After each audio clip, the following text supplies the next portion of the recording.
Metformin అనే tablet ఇన్ఫర్టిలిటీలో ఇస్తామన్నమాట. So దాని ప్రాముఖ్యత ఏంటి అనేది తెలుసుకుందాం అనమాట. సో మెట్ఫార్మిన్ అనేది అందరి పేషెంట్స్కి ఇవ్వమండి. పీసీఓడి ఉండి ఇన్సులిన్ రెసిస్టెన్స్ ఉంది అనుకున్నప్పుడు ఈ మెట్ఫార్మిన్ అనే టాబ్లెట్ సజెస్ట్ చేస్తూ ఉంటాం.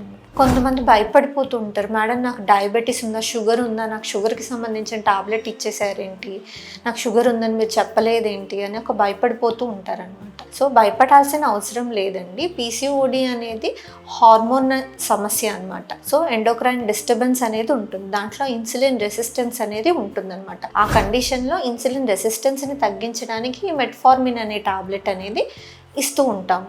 సో మెట్ఫార్మిన్ అనేది షుగర్కి ఇస్తారు, ఇన్సులిన్ రెసిస్టెన్స్ తగ్గించడానికి పీసీఓడి కండిషన్లోనూ ఇస్తారు. సో మెట్ఫార్మిన్ ఇచ్చారు కదా, మాకు డయాబెటీస్ ఉందా అని భయపడాల్సిన అవసరం లేదు. మీ డాక్టర్ ప్రిస్క్రైబ్ చేసిన మెడిసిన్స్ డౌట్ ఉంటే మీ డాక్టర్ని అడిగి తెలుసుకోండి. అనవసరంగా వేరే వాళ్ళతో డిస్కస్ చేసి రాంగ్గా ల్యాండ్ అవుతారనమాట. వాళ్ళు రాంగ్గా గైడ్ చేయొచ్చు. అంటే నాలెడ్జ్ కరెక్ట్గా ఉండదు కదా. ఒక టాబ్లెట్ని ఎన్ని కండిషన్స్లో యూజ్ చేస్తాము అనేది రకరకాల కండిషన్స్లో యూజ్ చేయొచ్చు. సో దాన్ని బట్టి మీరు అపోహలో అనవసరమైన భయాలు పెట్టుకోవద్దు.